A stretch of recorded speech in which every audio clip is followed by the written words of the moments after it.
로마는 로마에 있고 사랑도 로마에 있다. 그녀를 그토록 사랑했던 남자들, 그녀를 자랑스러워하고 질투심을 불태웠던 남자들은 막상 그녀에게 버림받을 때는 아무도 그녀를 원망하지 않았다. 그녀는 그게 자랑스러웠지만 어쩌면 남자들은 그녀와의 불안정한 생활을 멈출 수 있다는 사실에 내심 안도했을지도 모른다. 안녕하세요. 낭낭서가입니다. 오늘은 프랑스와즈 사강의 단편소설인 길모퉁이 카페와 마음의 파수꾼 두 권을 가지고 왔습니다. 길모퉁이 카페는 1975년에 처음 출간됐다가 2004년 프랑스와즈 사강의 사망 후 2009년에 다시 출간됐습니다. 사강의 장편소설은 20편 정도로 발표된 반면에 단편집은 4권에 불과하지요. 그 중에 한 권이 바로 길모퉁이 카페입니다. 또한 마음의 파수꾼은 1968년, 그러니까 사강이 33살 되던 해에 발표한 소설입니다. 사강은 술, 마약, 자동차 사고, 나이든 여자와 기둥서방 등 사람들이 그녀에게 비난하는 요소들만 골라 스스로 즐기면서 15일 만에 이 작품을 써냈다고 합니다. 아닌 게 아니라 이 작품 속에는 술, 마약, 살인 등 반사회적인 요소들이 빈번히 등장하고 있지요. 오늘은 길모퉁이 카페와 최정수 역자의 후기인 극단적인 사랑과 완전 범죄의 이중주 마음의 파수꾼 편을 낭독합니다. 길모퉁이 카페. 참 이상하군. 정직한 의사의 진료소 계단을 내려가며 그는 생각했다. 내 발이 참 이상해. 이 보잘것없는 부르주아 층계를 똑바로 내려가다니. 상상할 수 없던 예고된 죽음을 향해 똑바로 내려가다니. 지금까지 그가 보았던 발은 여자의 발 사이에서 능숙하게 스텝을 밟던 발이나 해변에서 여유를 즐기던 맨발이었다.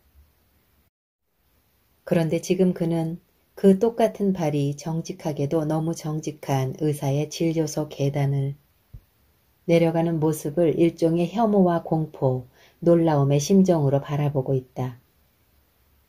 죽음이란 정말 기가 막히는 일이다. 마르크는 죽을 수 없었다. 그의 사진에 머문 의사의 시선과 그 사이에는 뭔가 혼란스럽고 추상적인 것이 있었다. 거기에는 과장되고 창백한, 푸르스름하고 멍청한 간격이 있었다. 진료 시간에 늦어 심장 상태까지 걱정하면서 헐떡대며 계단을 올라가던 마르크와 똑같은 계단을 시체처럼 차분하게 앞으로의 운명을 의식하고 동시에 의식하지 못하면서 내려오는 마르크 사이에 단 30분밖에 차이가 없다는 것은 있을 수 없는 일이었다. 냉정하고 유감스러워하면서도 정중한, 냉정해서 오히려 더 따뜻하게 느껴진 의사 앞에서 보낸 30분. 3개월 남았습니다. 팬은 아시다시피 그 누구도 마르크의 죽음을 예상하지도 바라지도 않았다. 그런 마르크는 다른 사람도 아닌 내가 죽는다는 생각에 피부가 다 벗겨지는 듯한 고통을 느꼈다. 그러나 그는 의사가 솔직히 말하도록 애를 썼다. 유럽에서는 아직 그런 일이 드물었다. 그는 부인과 별거 중이라며 부모님은 자식을 나 몰라라 하는 분들이고 실수로 낳은 아이들은 법적으로 그의 자식이 아니라고 일일이 의사에게 설명했다. 그렇게 자세하면서도 동시에 모호하게 말한 덕분에 의사에게 단호한 판결을 언도받았는지도 모른다. 어쨌든 아무리 극적인 사례일지라도 의사들도 못난 환자들에게는 어느 정도 혐오감을 느끼지 않을까? 실제로 마르크는 못난 남자였다. 하늘이 도와 암도 걸릴 자리에 걸렸다. 결장, 피부 등 아주 조그만 부위에 생기는 보잘것없는 암도 있지 않은가. 마르크의 암은 고귀한 사람들만 걸리는 암이다. 그는 전형적인 암 환자 사례로 석 달 뒤 폐암으로 사망할 예정이다. 마르크는 작게 웃었다. 자기가 젊고 즐겁고 세련된 사람이라고 느껴졌다. 그는 끔찍한 웃음을 지었다. 대장에 암이 생겼을 수도 있잖아 하면서 마치 승리라도 거둔 듯 웃었다. 그랬다면 말하기 더 어렵고 복잡했을 것이다. 모든 인간에게 어린 시절의 설사와 이국의 병들을 연상시키는 그 바보 같은 신체 기관을 어떤 은유법으로 포장할 수 있을까? 그나마 불행 중 다행이었다. 처음으로 그가 사과를 하거나 결정을 내리지 않아도 되었다. 더 이상 버틸 수 없을 때 어찌어찌해서 죽게 되었다고 말할 수 있게 되었다. 평소처럼 내가 당신을 떠나는 건 이런 이유 때문이야 또는 저런 이유 때문에 이제 그만 만나야겠어 라고 말하지 않아도 되었다. 게다가 이런저런 이유는 다 거짓이었다. 처음으로 감수성이라는 나약한 전선이나 허영이라는 강한 전선 뒤로 후퇴하지 않아도 되었다. 그의 죽음을 변명할 필요는 더더욱 없었다. 마지막 계단을 돌아 내려오는데 갑자기 삶이 현관에 나타났다. 마르크는 잠시 발걸음을 멈췄다. 바깥에는 찬란한 태양이 빛나고 있었다. 마르크는 이미 환자들, 위로하는 친구들, 생각이 잠긴 의사들이 가득 찬 어두운 방 안에서 떨고 있는 그를 상상했다. 태양은 이미 해바라기, 커다란 후회가 되었다. 바로 그때 마르크는 살아오면서 처음으로 진정한 용기를 발휘했다. 그는 정신 나간 사람처럼 인도로 뛰쳐나가 대로와 행인들, 도시를 바라보았다. 그는 마치 귀머거리의 장님이라도 된 양 길가에 잠시 머물렀다가 천천히 발걸음을 옮겨 길모퉁이 카페로 향했다. 지금까지 한 번도 그의 주의를 끌지 않았지만 그의 기억 속에 영원히 새겨져 있는 카페였다. 그렇게 생각하던 그는 영원히 석 달을 의미한다는 사실을 떠올렸다. 그리고 모든 것이 우습고 더럽고 하찮고 멜로드라마 같다고 느꼈다. 그가 놀란 건 아무도 생각나지 않아서였다. 이런 일이 닥치면 여자들은 엄마에게 달려가고 남자들은 아내에게 달려가고 허언증 환자는 자신의 운명에게 달려가는 법이다. 그런데 마르크는 아무에게도 달려가지 않았다. 그가 간 곳은 포마이카, 종업원, 맥주가 있는 전형적인 카페였다. 마르크는 바에 허리를 기대고 섰다. 그리고 나무나 대리석 난간에 그렇게 기댈 때면 밀려왔던 위안을 느꼈다. 카페에는 손님이 거의 없었다. 마르크에게는 그것이 선물 같았다. 그가 부르자 제비갈매기처럼 날래게 다가온 종업원에게 그는 우선 페르노 한 잔을 주문했다. 왜 페르노를 주문했는지 도통 모를 노릇이었다. 아니스 맛은 늘 싫었었는데 그러고 보니 아니스 향이 해변, 여자들의 몸, 조개, 해초, 생선 스프, 멋지게 성공시킨 자유형을 떠오르게 한다는 것을 깨달았다. 그 향이 말하자면 삶의 채취가 되었다는 것을 잔디, 나무, 폭풍우, 바람이 부는 긴 오솔길을 떠올릴 칼바도스를 주문할 수도 있었다. 머릿결, 어머니의 젖가슴, 어릴 때 그들의 방에서 맡았던 습한 나무향을 떠올려보면 보리 시럽을 주문하면 될 터였다. 또 그의 술잔에 샤넬 넘버 5, 판무드 로샤스, 방베드드를 채워달라고 할 수도 있었다. 헤어진 뒤 다시는 못 만난 그 여자, 이네스였던가? 그 여자의 겔랑 향수 때문에 흘린 그의 눈물도 파리의 거리, 향수, 열기가 갖는 힘은 대단했다. 카페에 있는 모든 사람이 오래전부터 그의 친구이자 그에게 낯선 사람이라는 사실이 놀라웠다. 마르크는 후회할 만큼 대단한 일을 하지 않았다. 한 목표에서 한 목표로, 한 침대에서 다른 침대로, 한 열정에서 다른 열정으로 사람들이 흔히 말하듯 어영부영, 그러나 진심으로 쓸려 다녔다. 그리고 늘 온몸이 부딪히고 찢겨 나갔다. 그래도 무감각해지는 법은 없었다. 회의적으로 변할 때가 많았고 길을 잃은 것 같을 때는 더 많았다. 늘 같은 고깃배를 쫓아가면서 한 번도 지치지 않은 늙은 갈매기처럼 그는 날갯짓을 했다. 그는 그렇다. 무엇에든 덤비는 정말 바보였다. 그리고 생각해보니 그렇게 대단히 잘못한 일도 없었다. 그의 죽음이 코앞에 다가왔고 시간이 얼마 남지 않았다는 사실이 그에게는 큰일처럼 보이지도 않았다. 다만 피할 수 없는 미래를 맞이한 자신의 상황, 초췌하고 머리가 다 빠지고 비틀거리며 주사만 기다리는 자신을 만들지 않으려면 미래를 앞당기는 결단을 내려야 했다.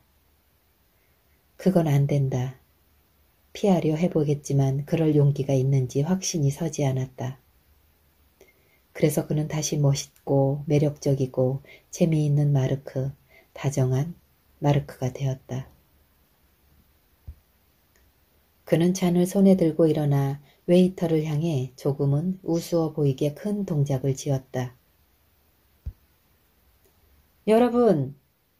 그는 쩌렁쩌렁한 목소리로 외쳤다. 카페의 대화들이 단숨에 멈췄다. 손님 8명, 그리고 연인인 2 종업원까지 놀라서 그를 쳐다보았다. 여러분, 제가 한 잔 돌리고 싶습니다. 생크루 경마장에서 오늘을 1등을 했거든요. 방금 알게 됐습니다. 사람들은 잠시 놀라는 듯했다. 그러나 놀라움도 잠시 모든 사람들, 그러니까 카페 안에 있던 10명, 마지막 목격자들이 그를 돌아보며 열렬한 박수를 보내주었다.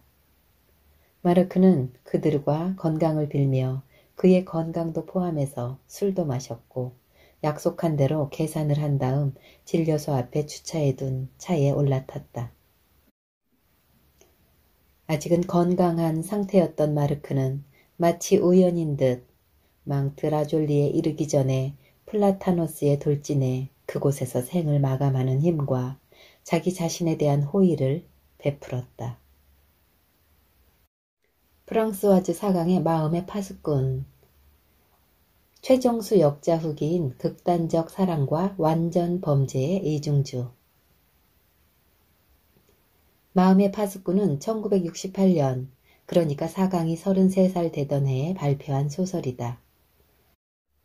사강은 술, 마약, 자동차 사고, 나이든 여자와 기둥 서방 등 사람들이 그녀에게 비난하는 요소들만 골라 스스로 즐기면서 15일 만에 이 작품을 썼다고 한다.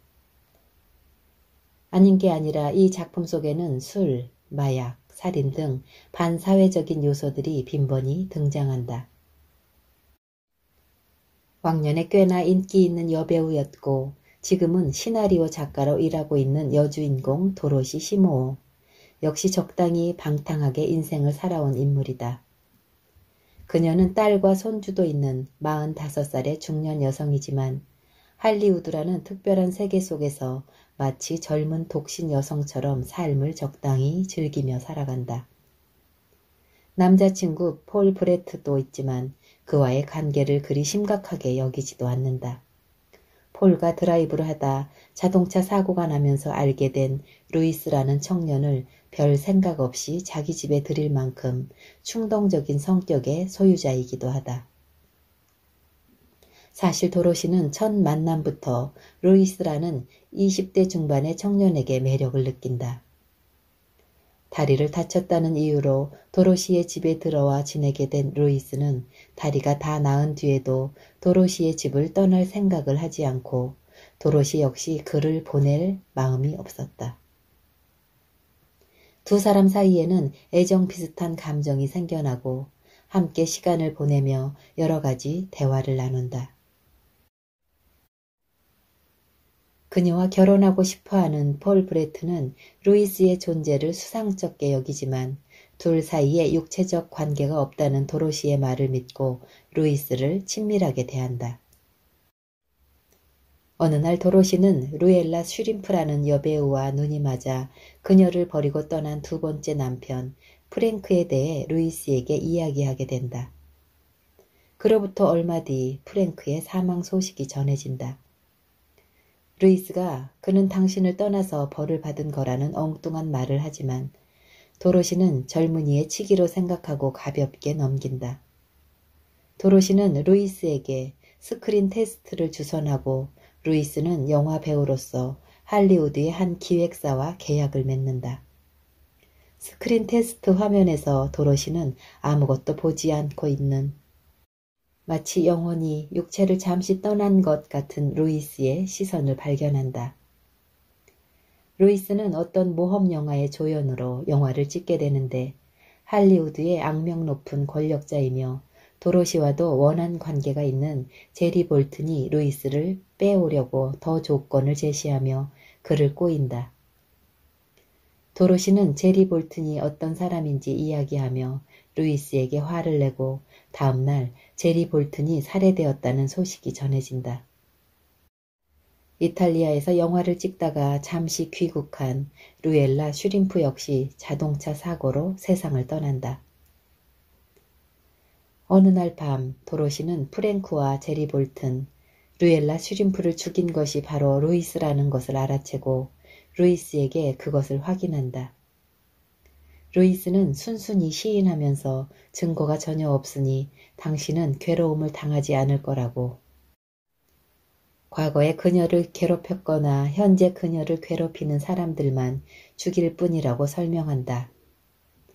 죽을 위험을 무릅쓰고 바다에 빠진 톰 블레트를 구한 것에 대해서는 당신은 그를 좋아하고 그가 죽으면 힘들어할 테니까요 라는 이유를 댄다. 루이스는 사랑에 대해 매우 배타적이고 극단적인 개념을 갖고 있는 기묘한 청년인 것이다. 루이스의 영화 촬영이 끝나는 날 도로시를 모욕하는 영화 감독 빌 맥클리의 발언을 엿들은 루이스는 네 번째 살인 대상으로 그를 택한다. 촬영용 소품인 총에 공포탄이 아닌 실탄을 장전한 루이스는 연기 도중 그 총으로 빌 맥클리를 직접 쏘아 죽인다. 형사들이 찾아오고 수사가 벌어지지만 루이스의 살인은 완전 범죄로 묻혀버리고 도로시는 폴과 결혼하여 6달 동안 유럽에 다녀온다. 그 사이 루이스는 촉망받는 스타가 되고 오스카상까지 수상하지만 호화로운 저택과 멋진 자동차를 마다하고 도로시와 폴 부부와 함께 사는 생활을 선택한다.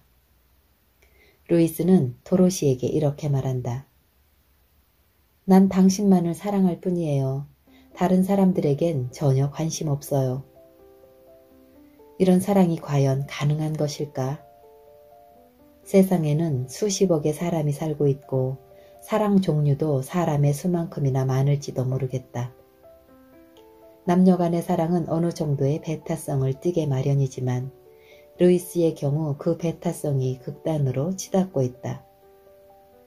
도로시에 대한 사랑 외에 다른 것은 전혀 개의치 않는 것이다.